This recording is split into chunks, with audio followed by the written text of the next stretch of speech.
Master with the Brahmo Devotees, Part 2, April 22nd, 1883. Sri Ramakrishna paid a visit to Bani Madhav Pal's garden house at Sindhi, near Calcutta, on the occasion of the semi-annual festival of the Brahmo Samaj. Many devotees of the Samaj were present and sat around the Master. Now and then some of them asked him questions.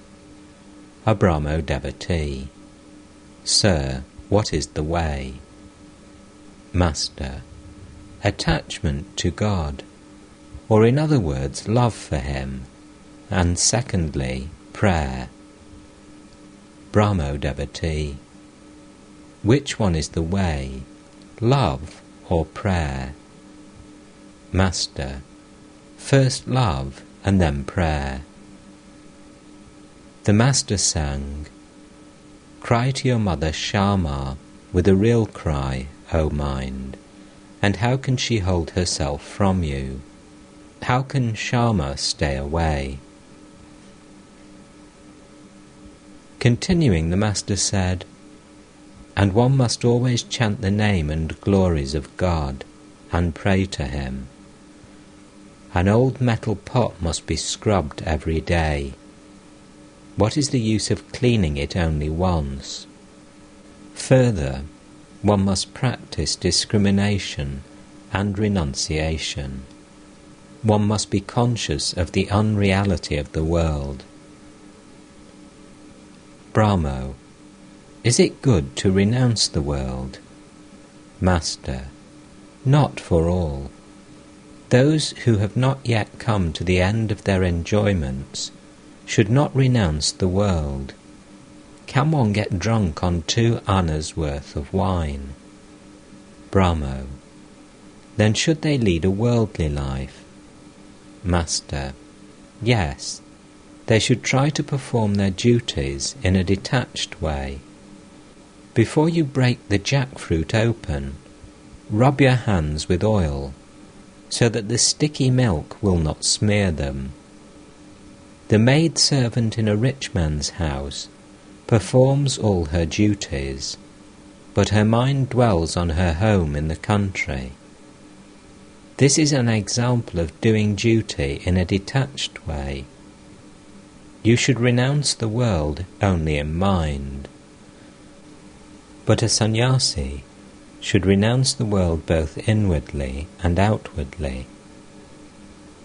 Brahmo: "What is the meaning of the end of enjoyments?" Master: "I mean the enjoyment of woman and gold.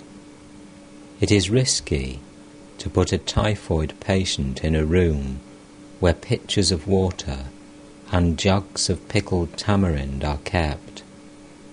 Most people don't feel any longing for God unless they have once passed through the experience of wealth, name, fame, creature comforts, and the like. That is to say, unless they have seen through these enjoyments." Brahmo: "Who is really bad, man or woman?" Master: "As there are women endowed with Vidya Shakti, so there are also women with Avidya Shakti. A woman endowed with spiritual attributes leads a man to God, but a woman who is the embodiment of delusion makes him forget God and drowns him in the ocean of worldliness. This universe is created by the Mahamaya of God. Mahamaya contains both Vidyamaya, the illusion of knowledge, and Avidyamaya, the illusion of ignorance. Through the help of Vidyamaya, one cultivates such virtues as the taste for holy company, knowledge, devotion, love, and renunciation. Avidyamaya consists of the 5 elements and the objects of the 5 senses: form, flavour, smell, touch, and sound. these make one forget God. Brahmo. If the power of avidya is the cause of ignorance, then why has God created it? Master.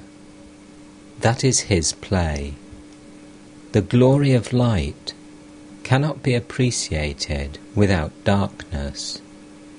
Happiness cannot be understood without misery. Knowledge of good is possible because of knowledge of evil. Further, the mango grows and ripens on account of the covering skin. You throw away the skin when the mango is fully ripe and ready to be eaten. It is possible for a man to attain gradually to the knowledge of Brahman because of the covering skin of Maya. Maya, in its aspects of vidya and avidya, may be likened to the skin of the mango. Both are necessary. Brahmo. Sir, is it good to worship God with form, an image of the deity made of clay? Master. You do not accept God with form. That is all right. The image is not meant for you. For you, it is good to deepen your feeling toward your own ideal. From the worshippers of the personal God, you should learn their yearning. For instance, Sri Krishna's attraction for Radha. You should learn from the worshippers of the personal God their love for their chosen ideal. When the believers in the personal God worship the images of Kali and Durga, with what feeling they cry from the depths of their souls, Mother, O Mother! How much they love the deity. You should accept that feeling. You don't have to accept the image. Brahmo. How does one cultivate the spirit of dispassion? Why don't all attain it? Master. Dispassion is not possible unless there is satiety through enjoyment. You can easily cajole a small child with candies or toys, but after eating the candies and finishing its play, it cries, I want to go to my mother. Unless you take the child to its mother, it will throw away the toy and scream at the top of its voice. The members of the Brahmo Samaj are opposed to the traditional guru system of orthodox Hinduism. Therefore, the Brahmo devotee asked the master about it. Brahmo. Is spiritual knowledge impossible without a guru? Master. Satchidananda alone is the guru.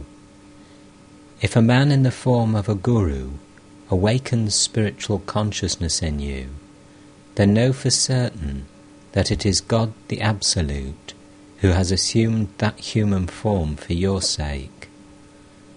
The guru is like a companion who leads you by the hand. After the realization of God, one loses the distinction between the guru and the disciple. That creates a very difficult situation. There the guru and the disciple do not see each other. It was for this reason that Janaka said to Shukadeva, Give me first my teacher's fee if you want me to initiate you into the knowledge of Brahman. For the distinction between the teacher and the disciple ceases to exist after the disciple attains to Brahman. The relationship between them remains as long as the disciple does not see God. It was dusk. Some of the Brahmo devotees said to the master, Perhaps it is time for your evening devotions. Master. No, it isn't exactly that. One should pass through these disciplines in the beginning. Later, one doesn't need the rituals of formal worship or to follow the injunctions. After dusk, the preacher of the Brahmo Samaj conducted the service from the pulpit. The service was interspersed with recitations from the Upanishads and the singing of Brahmo songs. After the service, the master and the preacher conversed. Master: well, it seems to me that both the formless deity and God with form are real. What do you say? Preacher: I compare the formless God to the electric current, which is not seen with the eyes, but can be felt. Master: yes, both are true. God with form is as real as God without form. Do you know what describing God as being formless only is like? It is like a man playing only a monotone on his flute, though it has 7 holes. But on the same instrument, another man plays different melodies. Likewise, in how many ways the believers in a personal God enjoy Him. They enjoy Him through many different attitudes. The serene attitude, the attitude of a servant, a friend, a mother, a husband, or a lover. You see, the thing is, somehow or other, to get into the lake of the nectar of immortality. Suppose one person gets into it by propitiating the deity with hymns and worship, and you are pushed into it. The result will be the same. Both of you will certainly become immortal. I give the Brahmos the illustration of water and ice. Satchidananda is like an endless expanse of water. The water of the great ocean in cold regions freezes into blocks of ice. Similarly, through the cooling influence of divine love, Satchidananda assumes forms for the sake of the bhaktas. The rishis had the vision of the supersensuous spirit form and talked with it. But devotees acquire a love body, and with its help they see the spirit form of the Absolute. It is also said in the Vedas that Brahman is beyond both mind and words. The heat of the sun of knowledge melts the ice-like form of the personal God. On attaining the knowledge of Brahman and communing with it in Nirvikalpa Samadhi, one realizes Brahman, the infinite, without form or shape, and beyond mind and words. The nature of Brahman cannot be described. About it one remains silent. Who can explain the infinite in words? However high a bird may soar, there are regions higher still. What do you say? Preacher: yes, sir. It is so stated in the Vedanta philosophy. Master: once a salt doll went to the ocean to measure its depth, but it could not come back to give a report. According to one school of thought, sages like Shukadeva saw and touched the ocean of Brahman, but did not plunge into it. Once I said to Vidyasagar, everything else but Brahman has been polluted, as it were, like food touched by the tongue. In other words, no one has been able to describe what Brahman is. A thing once uttered by the tongue becomes polluted. Vidyasagar, great pundit though he was highly pleased with my remarks. It is said that there are places near Kedar that are covered with eternal snow. He who climbs too high cannot come back. Those who have tried to find out what there is in the higher regions, or what one feels there, have not come back to tell us about it. After having the vision of God, man is overpowered with bliss. He becomes silent. Who will speak? Who will explain? The king lives beyond 7 gates. At each gate sits a man endowed with great power and glory. At each gate the visitor asks, "Is this the king?" The gatekeeper answers, "No, not this, not this." The visitor passes through the 7th gate and becomes overpowered with joy. He is speechless. This time he doesn't have to ask, "Is this the king?" The mere sight of him removes all doubts. Preacher: Yes, sir, it is so described in Vedanta. Master: When the Godhead is thought of as creating, preserving and destroying, it is known as the personal God, Saguna Brahman, or the primal energy, Ajya Shakti. Again, when it is thought of as beyond the 3 gunas, then it is called the attributeless reality, Nirguna Brahman, beyond speech and thought. This is the Supreme Brahman, Para-Brahman. Under the spell of God's Maya, man forgets his true nature. He forgets that he is heir to the infinite glories of his Father. This divine Maya is made up of 3 gunas, and all 3 are robbers, for they rob man of all his treasures and make him forget his true nature. The 3 gunas are Sattva, Rajas and Tamas. Of these, Sattva alone points the way to God. But even Sattva cannot take a man to God. Let me tell you a story. Once a rich man was passing through a forest when 3 robbers surrounded him and robbed him of all his wealth. After snatching all his possessions from him, one of the robbers said, "What's the use of keeping the man alive? Kill him." Saying this, he was about to strike their victim with his sword, when the second robber interrupted and said, "There is no use in killing him. Let us bind him fast and leave him here. Then he won't be able to tell the police." Accordingly, the robbers tied him with a rope, left him, and went away.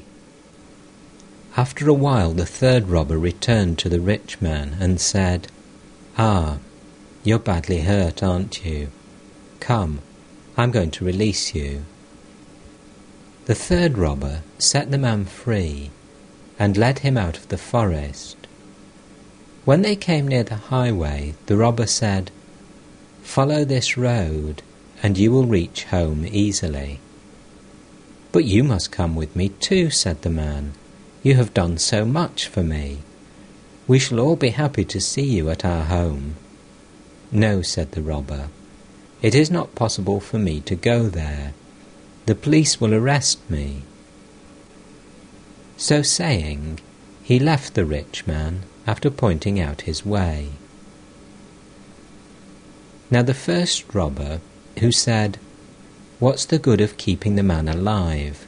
Kill him," is tamas, it destroys. The second robber is rajas, which binds a man to the world and entangles him in a variety of activities. Rajas makes him forget God.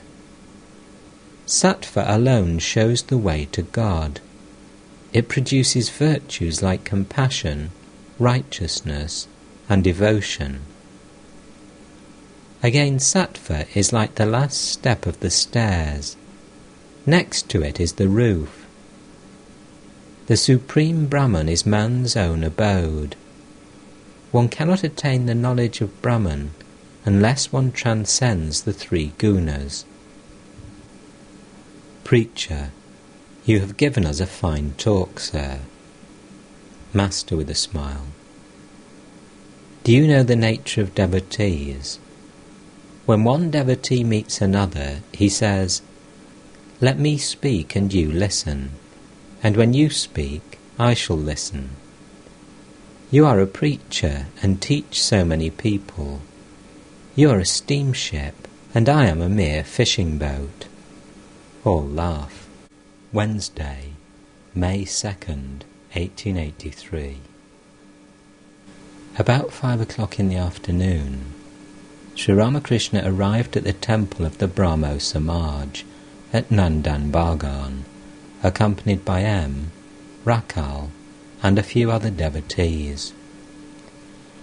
At first the master sat in the drawing room on the ground floor, where the Brahmo devotees gradually assembled.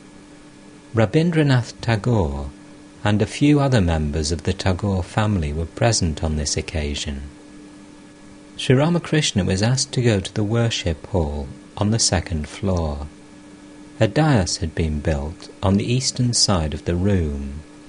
There were a few chairs and a piano in the hall. The Brahmo worship was to begin at dusk. As soon as the master entered the worship hall, he bowed low before the dais. Having taken his seat, he said to M and the other devotees, "Narendra once asked me, what good is there in bowing before the Brahmo Samaj temple? The sight of the temple recalls to my mind God alone. Then God consciousness is kindled in my mind. God is present where people talk about Him. One feels there the presence of all holy places. Places of worship recall God alone to my mind." Once a devotee was overwhelmed with ecstasy at the sight of the barbla tree. The idea flashed in his mind that the handle of the axe used in the garden of the temple of Radha was made from the wood of the barbla. Another devotee had such devotion for his guru that he would be overwhelmed with divine feeling at the sight of his guru's neighbours. Krishna consciousness would be kindled in Radha's mind at the sight of a cloud, a blue dress, or a painting of Krishna. She would become restless and cry like a mad person, "Krishna, where art thou, Gosal?" But madness is not desirable. Master: What do you mean? Was Radha's madness the madness that comes from brooding over worldly objects and makes one unconscious? One attains that madness by meditating on God. Haven't you heard of love madness and knowledge madness?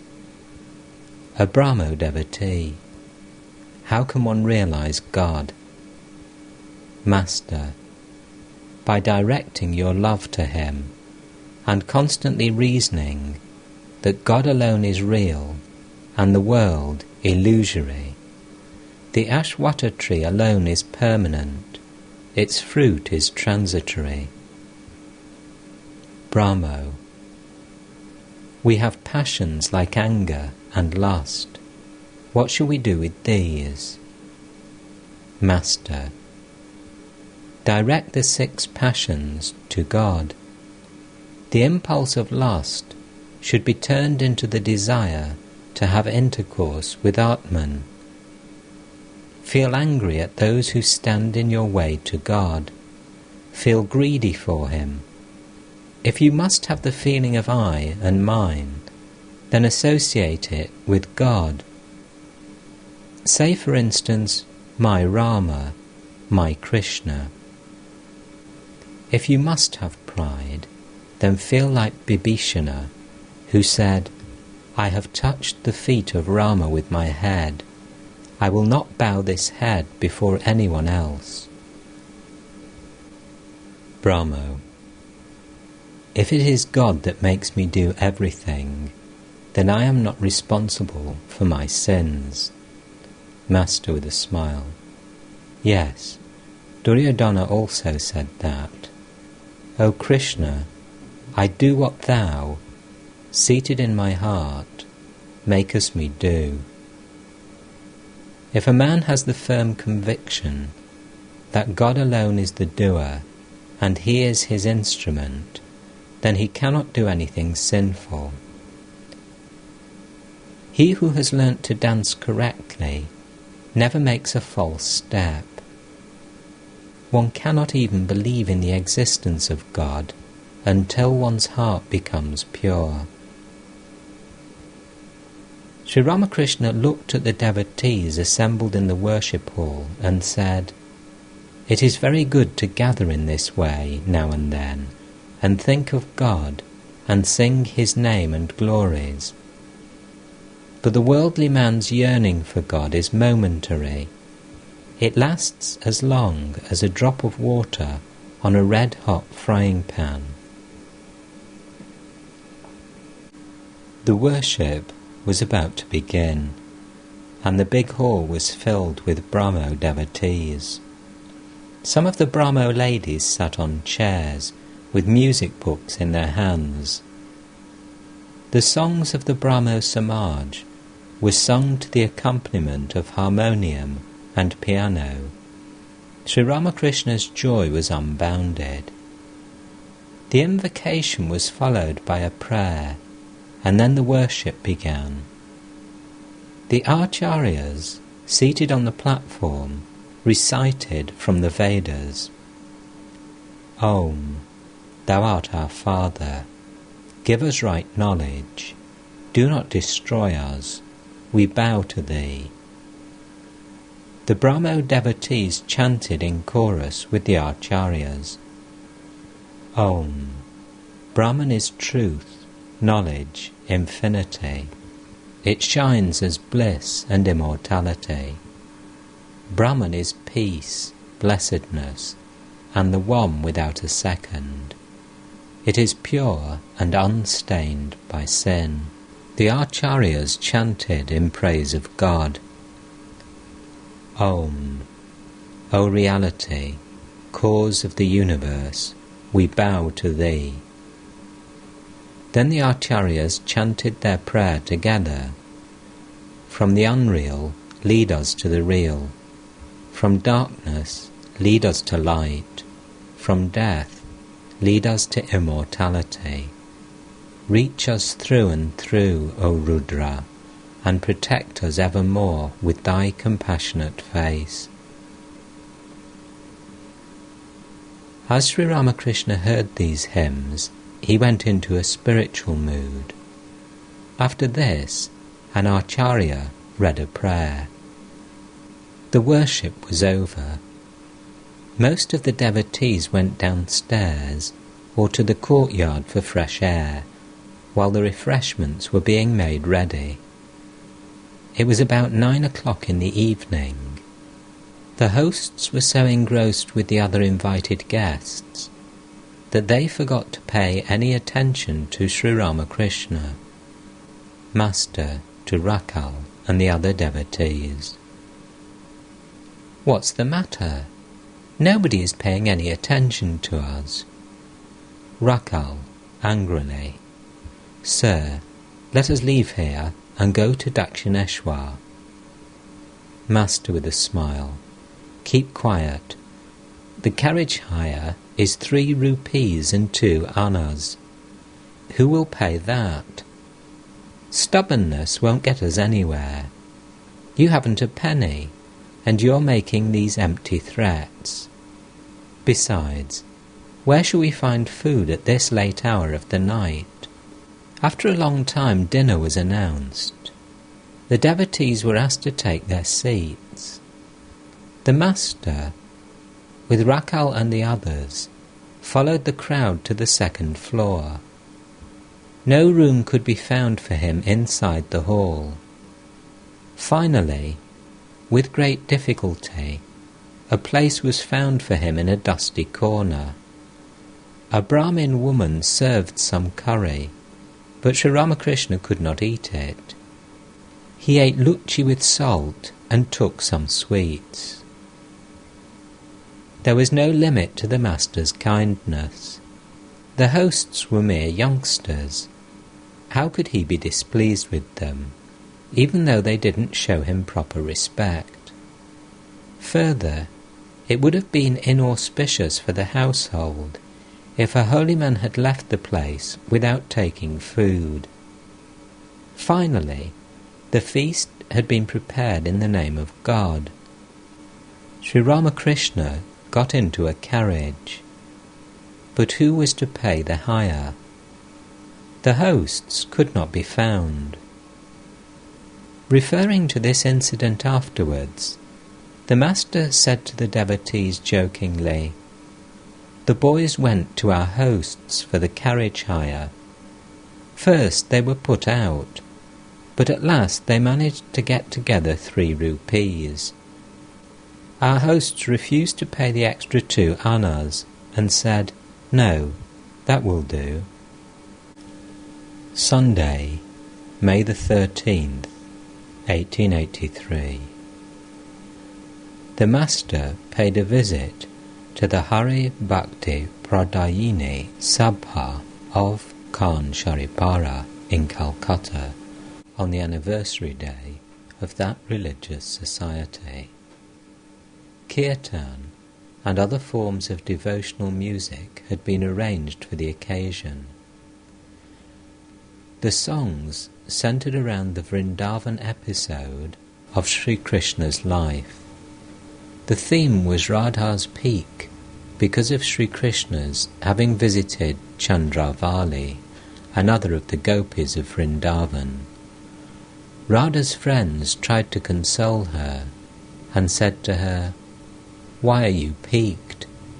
It seems you are not thinking of Krishna's happiness, but only of your own." Radha said to them, "I am not angry at his going to Chandravali's grove, but why should he go there? She doesn't know how to take care of him." May the 20th, 1883. The following Sunday, a kirtan was arranged at the house of Ram, one of the Master's householder devotees. Sri Ramakrishna graced the occasion with his presence. The musicians sang about Radha's pangs at her separation from Krishna. Radha said to her friends, "I have loved to see Krishna from my childhood. My fingernails are worn off from counting the days on them till I shall see him. Once he gave me a garland. Look, it has withered, but I have not yet thrown it away. Alas, where has the moon of Krishna risen now? Has that moon gone away from my firmament, afraid of the Rahu of my peak? Alas, shall I ever see Krishna again? O my beloved Krishna, I have never been able to look at you to my heart's complete satisfaction. I have only 1 pair of eyes, and they blink, and so hinder my vision. And further, on account of streams of tears, I could not see enough of my beloved. The peacock feather on the crown of his head shines like arrested lightning.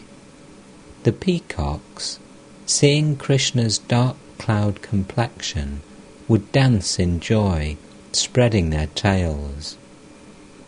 O friends, I shall not be able to keep my life breath.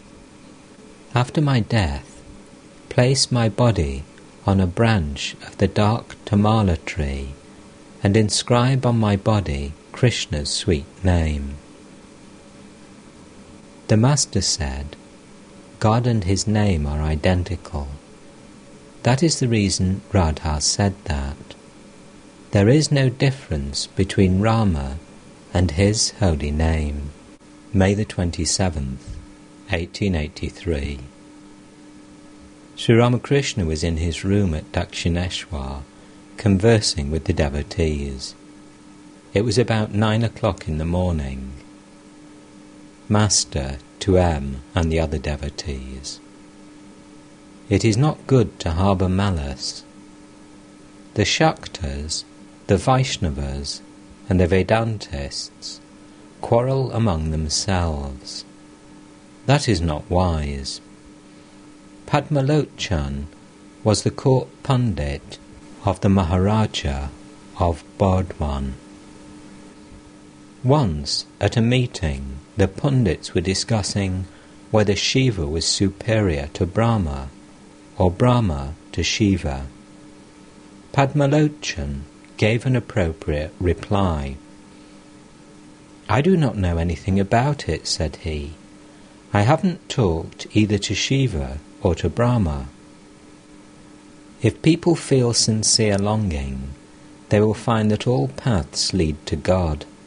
But one should have nishtha, single-minded devotion. It is also described as chaste and unswerving devotion to God. It is like a tree with only one trunk, shooting straight up. Promiscuous devotion is like a tree with 5 branches. Such was the single-minded devotion of the gopis to Krishna, that they didn't care to look at anyone but the Krishna they had seen at Vrindavan, the shepherd Krishna, bedecked with a garland of yellow wild flowers and wearing a peacock feather on his crest. At the sight of Krishna at Mathura, with a turban on his head and dressed in royal robes, the gopis pulled down their veils. They would not look at his face. "Who is this man?" they said. "Should we violate our chaste love for Krishna by talking to him?" The devotion of the wife to her husband is also an instance of unswerving love. She feeds her brothers-in-law as well and looks after their comforts, but she has a special relationship with her husband. Likewise, one may have that single-minded devotion to one's own religion, but one should not on that account hate other faiths. On the contrary, one should have a friendly attitude toward them. The Master bathed in the Ganges and then went to the Kali temple with M. He sat before the image and offered flowers at the feet of the Divine Mother. Now and then he put flowers on his own head and meditated. After a long time he stood up. He was in a spiritual mood and danced before the image, chanting the name of Kali. Now and again he said, "O Mother, O Destroyer of suffering, O Remover of grief and agony." Was he teaching people thus to pray to the Divine Mother of the universe with a yearning heart, in order to get rid of the suffering inevitable in physical life? Sri Ramakrishna returned to his room and sat on the west porch. Rakal, M, Nakor Vaishnav and other devotees were with him. Nakor had been known to the Master for about 25 years. He was a devotee of Gauranga and had a small shop which Sri Ramakrishna had often visited when he first came to Calcutta from Kamarpukur. Still overpowered with divine ecstasy, the Master sang, "O Kali, my mother full of bliss, enchantress of the mighty Shiva, in thy delirious joy thou dancest, clapping thy hands together. Eternal One, thou great first cause, clothed in the form of the void, thou wearest the moon upon thy brow. Where didst thou find thy garland of heads before the universe was made? Thou art the mover of all that move, and we are but thy helpless toys. We move alone as thou movest us, and speak as through us thou speakest. But worthless Kamalakanta says, fondly berating thee, Confoundress, with thy flashing sword thoughtlessly thou hast put to death my virtue and my sin alike. He sang again, Mother, thou art our sole Redeemer, thou the support of the three gunas. Higher than the Most High, thou art compassionate, I know, who takest away our bitter grief. Sandhya art thou, and Gayatri, thou dost sustain this universe. Mother, the help art thou of those that have no help but thee, O eternal beloved of Shiva. Thou art in earth, in water thou liest at the root of all. In me, in every creature thou hast thy home. Though clothed with form, yet art thou formless reality. The Master sang a few more songs in praise of the Divine Mother. Then he said to the devotees, It is not always best to tell householders about the sorrows of life. They want bliss. Those who suffer from chronic poverty can go without food for a day or two, but it is not wise to talk about the sorrows and miseries of life to those who suffer if their food is delayed a few minutes. Vaishnav Charan used to say, Why should one constantly dwell on sin?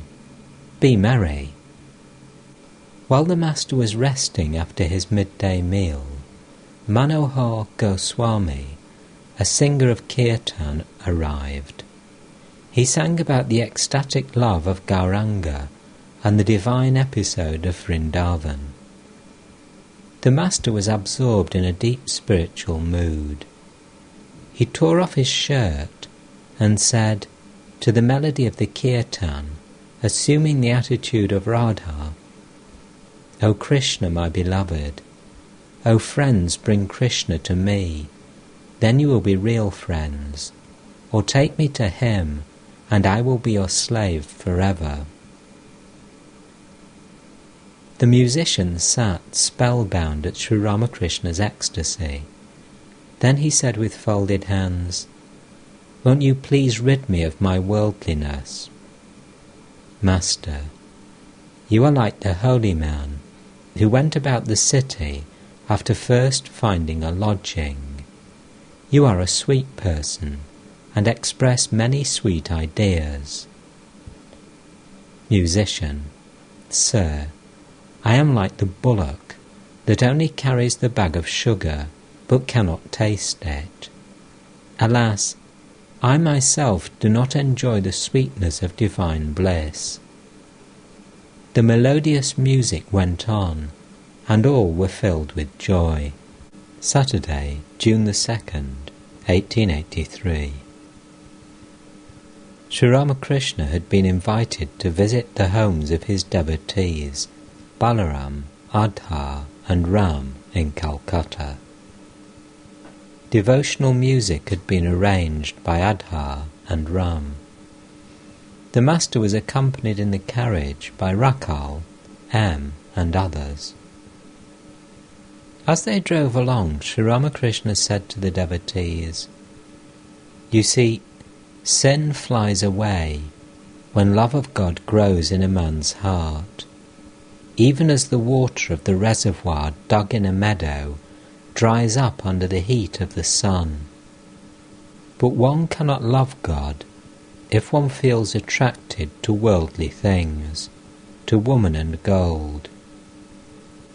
Merely taking the vow of monastic life will not help a man if he is attached to the world. It is like swallowing your own spittle after spitting it out on the ground.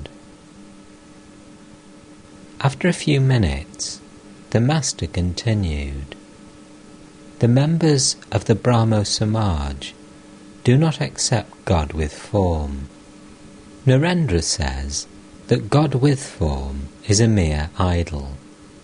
He says further, what? He still goes to the Kali temple. Sri Ramakrishna and his party arrived at Balaram's house. Yagnath of Nandam Bagan came to invite the master to his house at 4 o'clock in the afternoon. Sri Ramakrishna agreed to go if he felt well. After Yagnath's departure, the master went into an ecstatic mood. He said to the Divine Mother, "Mother, what is all this? Stop. What are these things thou art showing to me? What is it that thou dost reveal to me through Rakal and others? The form is disappearing. But Mother, what people call man is only a pillowcase, nothing but a pillowcase. Consciousness is thine alone." The modern Brahma Gyanis have not tasted thy sweet bliss. Their eyes look dry, and so do their faces. They won't achieve anything without ecstatic love of God. Mother, once I asked thee to give me a companion just like myself. Is that why thou hast given me Rakal? The master went to Adhar's house, where arrangements were being made for the kirtan. Many devotees and neighbours had gathered at Adhar's drawing room, anxious to listen to the master's words. Master to the devotees: both worldliness and liberation depend on God's will. It is God alone who has kept man in the world in a state of ignorance, and man will be free when God, of his own sweet will, calls him to himself. It is like the mother calling the child at mealtime when he is out playing. When the time comes for setting a man free, God makes him seek the company of holy men. Further, it is God who makes him restless for spiritual life. A neighbour: what kind of restlessness, sir? Master: like the restlessness of a clerk who has lost his job. He makes the round of the offices daily and asks whether there is any vacancy. When that restlessness comes, man longs for God. A fop, seated comfortably, with one leg over the other, chewing betel leaf and twirling his moustache, a carefree dandy, cannot attain God.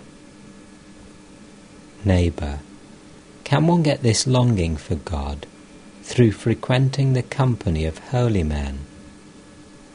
Master: yes, it is possible, but not for a confirmed scoundrel. A sannyasi's kamandalu, made of bitter gourd, travels with him to the 4 great places of pilgrimage, but still does not lose its bitterness. The kirtan began. The musicians sang of Sri Krishna's life in Vrindavan. Radha: friend, I am about to die. Give me back my Krishna. Friend: but Radha, the cloud of Krishna was ready to burst into rain. It was yourself who blew it away with the strong wind of your pique. You're certainly not happy to see Krishna happy, or why were you piqued? Radha: but this pride was not mine. My pride has gone away with him who made me proud. After the music, Sri Ramakrishna conversed with the devotees. Master: the gopis worshipped Katyayani in order to be united with Sri Krishna. everyone is under the authority of the Divine Mother, Mahamaya, the primal energy. Even the incarnations of God accept the help of Maya to fulfill their mission on earth. Therefore they worship the primal energy. Don't you see how bitterly Rama wept for Sita? Brahman weeps, ensnared in the meshes of Maya. Vishnu incarnated himself as a sow in order to kill the demon Hiranyaksha. After killing the demon, the sow remained quite happy with her young ones. Forgetting her real nature, she was suckling them very contentedly. The gods in heaven could not persuade Vishnu to relinquish his sow's body and return to the celestial regions. He was absorbed in the happiness of his beast form. After consulting among themselves, the gods sent Shiva to the sow. Shiva asked the sow, "Why have you forgotten yourself?" Vishnu replied through the sow's body, "Why, I am quite happy here." Thereupon, with a stroke of his trident, Shiva destroyed the sow's body, and Vishnu went back to heaven. From Adhar's house, Sri Ramakrishna went to Ram's house. Ramchandra Dutta, one of the chief householder disciples of the Master, lived in Calcutta. He had been one of the first to announce the Master as an incarnation of God. The Master had visited his house a number of times and unstintingly praised the devotion and generosity of this beloved disciple. A few of the Master's disciples made Ram's house virtually their own dwelling place. Ram had arranged a special festival to celebrate the Master's visit. The small courtyard was nicely decorated. A Kathak, seated on a raised platform, was reciting from the Bhagavata when the Master arrived. Ram greeted him respectfully and seated him near the reader. The disciple was extremely happy. The Kathak was in the midst of the story of King Harishchandra. The great King Harishchandra of the Purana was the embodiment of generosity. No one ever went away from him empty-handed. Now the sage Vishvamitra, wanting to test the extent of the king's charity, extracted from him a promise to grant any boon that he might ask. Then the sage asked for the gift of the sea-girt world, of which Harishchandra was king. Without the slightest hesitation, the king gave away his kingdom. Then Vishvamitra demanded the auxiliary fee, which alone makes charity valid and meritorious. The Kathak continued his recitation. Vishvamitra said to the king, "O king, you have given away the entire world, which was your kingdom. It now belongs to me. You cannot claim any place here, but you may live in Benares, which belongs to Shiva. I shall lead you there with your wife, Shaibya, and Rohitashva, your son. There you can procure the auxiliary fee that you owe me." The royal family, accompanied by the sage, reached Benares and visited the temple of Shiva. At the very mention of Shiva, the Master went into a spiritual mood and repeated the holy name several times indistinctly. The Kathak continued. The king could not procure the fee and was compelled to sell Shaibya, his royal consort, to a Brahmin. With her went Prince Rohitashva, but since even that was not enough to redeem his pledge to the sage, Harishchandra sold himself to an untouchable who kept a cremation ground. He was ordered to supervise the cremations. One day, while plucking flowers for his Brahmin master, Prince Rohitashva was bitten by a venomous snake, and that very night died. The cruel Brahmin would not leave his bed to help the poor mother cremate the body. The night was dark and stormy. Lightning rent the black clouds. Shabya started for the cremation ground alone, carrying the body of her son in her arms. Smitten with fear and overpowered with grief, the queen filled heaven and earth with her wailing. Arriving at the cremation ground, she did not recognize her husband, who demanded the usual fee for the cremation. Shabya was penniless and wept bitterly at her unending misfortunes. The impenetrable darkness was illumined only by the terrible flames of the cremation pyres. Above her the thunder roared, and before her the uncouth guardian of the cremation ground demanded his fee. She who had once been queen of the world sat there with her only child dead and cold on her lap. The devotees burst into tears and loudly lamented this tragic episode of a royal life. And what was the master doing?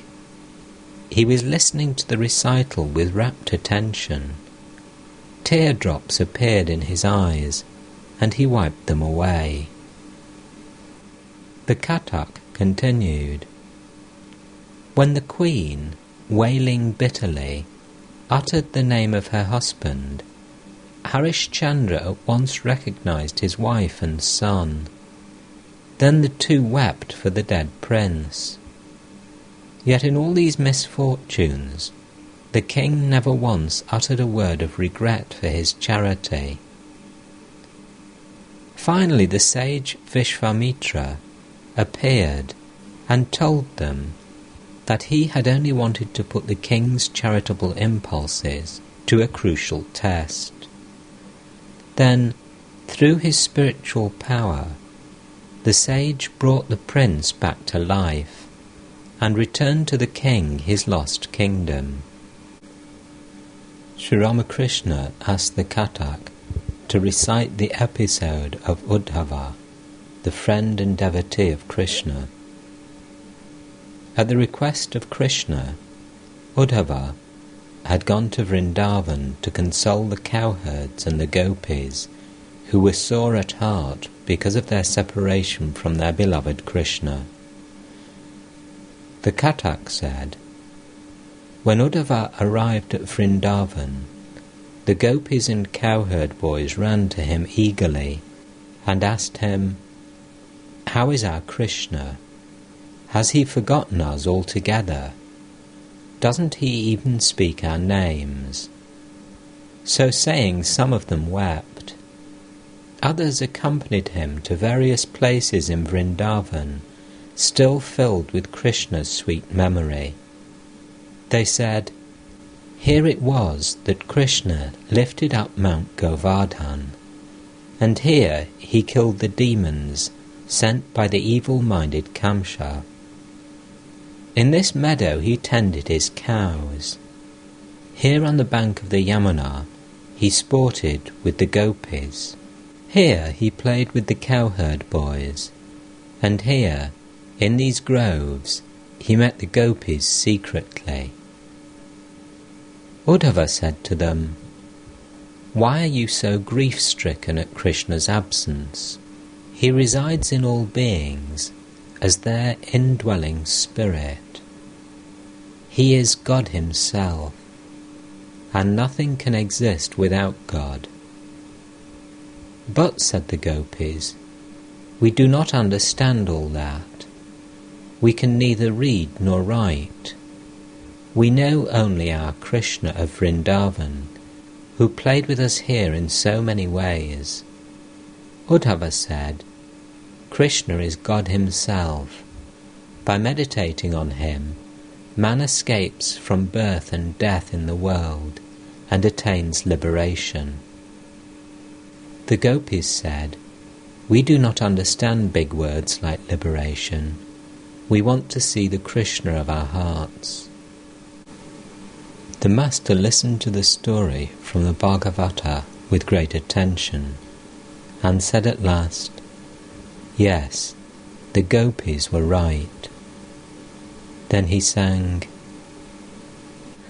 though I am never loath to grant salvation, I hesitate indeed to grant pure love. Whoever wins pure love surpasses all. He is adored by men. He triumphs over the three worlds. Listen, Chandravali, I shall tell you of love. Mukti a man may gain, but rare is bhakti. Solely for pure love's sake did I become King Vali's doorkeeper, down in his realm in the netherworld. Alone in Vrindavan can pure love be found. Its secret none but the Gopas and Gopis know. For pure love's sake I dwelt in Nanda's house. Taking him as my father, I carried his burdens on my head. The master said to the Kathak, the gopis had ecstatic love, unswerving and single-minded devotion to one ideal. Do you know the meaning of devotion that is not loyal to one ideal? It is devotion tinged with intellectual knowledge. It makes one feel, Krishna has become all these. He alone is the supreme Brahman. He is Rama, Shiva and Shakti. But this element of knowledge is not present in ecstatic love of God. Once Hanuman came to Dwaraka and wanted to see Sita and Rama. Krishna said to Rukmini, his queen, you had better assume the form of Sita, otherwise there will be no escape from the hands of Hanuman. Once the Pandava brothers performed the Rajasuya sacrifice. All the kings placed Yudhishthira on the royal throne and bowed low before him in homage. But Bibhishana, the king of Ceylon, said, I bow down to Narayana and to none else. At these words, the Lord Krishna bowed down to Yudhishthira. Only then did Bibhishana prostrate himself, crown and all, before him. Do you know what devotion to one ideal is like? It is like the attitude of a daughter-in-law in the family. She serves all the members of the family, her brothers-in-law, father-in-law, husband, and so forth, bringing them water to wash their feet, fetching their towels, arranging their seats, and the like. But with her husband, she has a special relationship. There are two elements to this ecstatic love, I-ness and my-ness. Yashoda used to think, who would look after Gopala if I did not? He will fall ill if I do not serve him. She did not look on Krishna as God. The other element is my-ness. It means to look on God as one's own. My Gopala. Uddhava said to Yashoda, Mother, your Krishna is God himself. He is the Lord of the universe, and not a common human being. Oh, exclaimed Yashoda, I'm not asking you about your Lord of the universe. I want to know how my Gopala fares. Not the Lord of the universe, but my Gopala. How faithful to Krishna the gopis were. After many entreaties to the doorkeeper, the gopis entered the royal court in Mathura, where Krishna was seated as king. The doorkeeper took them to him. But at the sight of King Krishna, wearing the royal turban, the gopis bent down their heads and said among themselves, "Who is this man with a turban on his head? Should we violate our chaste love for Krishna by talking to him? Where is our beloved Krishna, with the yellow robe and the bewitching crest with the peacock feather?" Did you observe the single-minded love of the gopis for Krishna? The ideal of Vrindavan is unique. I am told that the people of Dwaraka worship Krishna, the companion of Arjuna, but reject Radha. A devotee. Which is better, ecstatic love or love mixed with knowledge? Master. It is not possible to develop ecstatic love of God unless you love Him very deeply and regard Him as your very own. Listen to a story. Once 3 friends were going through a forest when a tiger suddenly appeared before them. "Brothers," one of them exclaimed, "we are lost." "Why should you say that?" said the second friend. "Why should we be lost? Come, let us pray to God." The third friend said, "No, why should we trouble God about it? Come, let us climb this tree." The friend who said, "We are lost," did not know that there is a God who is our protector. The friend who asked the others to pray to God was a jnani. He was aware that God is the creator, preserver, and destroyer of the world. The third friend, who didn't want to trouble God with prayers and suggested climbing the tree, had ecstatic love of God. It is the very nature of such love that it makes a man think himself stronger than his beloved. He is always alert lest his beloved should suffer. The one desire of his life is to keep his beloved from even being pricked in the foot by a thorn.